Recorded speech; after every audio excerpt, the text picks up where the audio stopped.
inkaartii cunsuriyadda maalin maalmaha ka mida oo maalin jimco ah ayaa aniga oo markaa qada lay soo dhigay oo hilib cunaya waa telefoon igu soo dhacay hilib iyo cunto kala duwan jimcuhuna dee maalmaha kale dee uu ka duwan yahay waa maalin ruuxda la casuumo nafta la casuumo caloosha la casuumo oo jirka la casuumo oo telefoonkii baan qabta markaasaa waxay iga soo baxay wargelin xilligaa iyadaa aanan ku farxin wiilkaagii iyo wiil kale ayaa isdilay haye markaasaa xitaa waa la iscaayo oo hadalla aan sahlanayn baa la isku yiri basa haye cuntadii waan hore u cunay waan tegey wiilkaygii baan kaxeeyey horta oo waraysta waraaba se wuxuu dhacee waraaba de ninkaa yar baanu beryahaa baan isaga taagi lahaa baanu gacanta isula tagna haye dee erayaan habboonayna waan isu wadaarsanay marka aniga wiilkaygu waa 9 jirba markaa kayla kale waxaan ma isagu 10 jira isaguna kii yaraa kalena isagana waa la kaxeeyey erayadii laisku yiri baad eraygii lagu yiri wiilkayga cajiib ahayd markaa waxaan ku yiraaba maxaa lagu yiri wuxuu gu yiri erayaas marsan waxa ka mid ah eraygu yiri waxa tahay markaa wuxuu caayay si uu caayo wuxuu ka fikiray inuu ku caayo siduu u eeg yahay wuxuu yiri inankani madowna maaha cadaanna maaha casaanna ma wuxuu yiri waxa tahay buu yiri walba maxay shukulaada brown shukulaade waa shaglaydka nooca la marsada roodhida oo brown ah shukulaada brown waxa weeyaan adigu markaan soo ururiyo waa masciideedkeeni waa midabkeen ku faani jirnay waa ninka lagu caayay tag baa tir waxa tahay baa shukulaada brown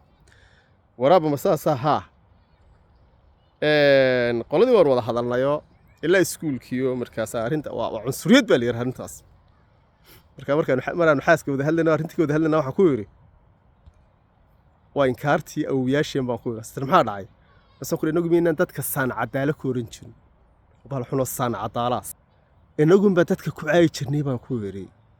qofku siduu u eeg yahay marka maanta inay tan inagu timaado oo la yiraahdo wax shukulaad in yani midabkeen ku faananayba masciideed midabkeen oran jirnay in inaga cay laga dhigo cunsuriyad laga dhigo ay inkaartii awiyasheen baan marka baasha cunsuriyadda inaga wayna la taaltaala naba maleeshiya kani wuxuu yiri wali hawshan buu hebel baa iga caawiyo kii buu yiri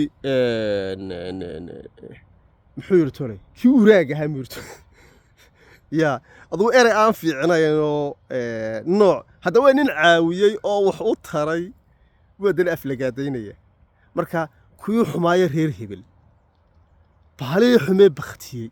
kuwii laangaabka ahaa maxay laandheeraa maxaa waxa la xasoo cunsuriyad waa kala soocidda bulshada neer baa maalin hadlo wuxuu yiri marka warma ku iskuulka marka soo warniyow marka deegaankiisii ahayn buu wax ka bartaa meesha midabta koor baa jiray buu yiri markaas hoosta ka qosla waa dhaxay moogta midabta koorka daway miro maday ilahay isugu yimaadeen kuwan waa ilmaadeeradii waa intii yarada ay sahaayeen moogta laakiin sidii meeshiisu ma laga kaxeeyay xogaayo marka deegaan kale la geeyay isagu wuxuu haystaa waa niman dhul maran dhaayale moogta halka u taagan tahay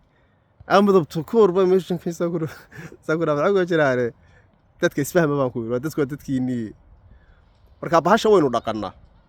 habeeyaan qof Soomaaliya cunsuriyad ka cabanaya oo cunsuriyad lagu la kacay ay inkaartii awiyasheen yani bahasha waynu ku talax tagna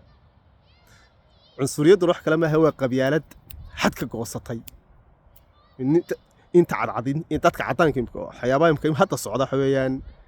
de naayfka rafaha badan ka yani dadkan de soo galeetiga ay keeneen dadkii cadaanka ahaa ee wadanka u dhashay ee wadanka sheeganaya marka arkeen in wadankii loogu yimi oo la qaybsaday oo meel walba gacanta la geliyay waxay bilaabeen waxa loo yaqaan cunsuriyad marka cunsuriyad waxa kale oo waxa loo bixiyay qabyaalada xaq jirka ah waa nooc qabyaalada kamid ah cabdishakuur maxamuud ku dhaafaya. Assalaamu calaykum warahmatullahi wabarakaatuh.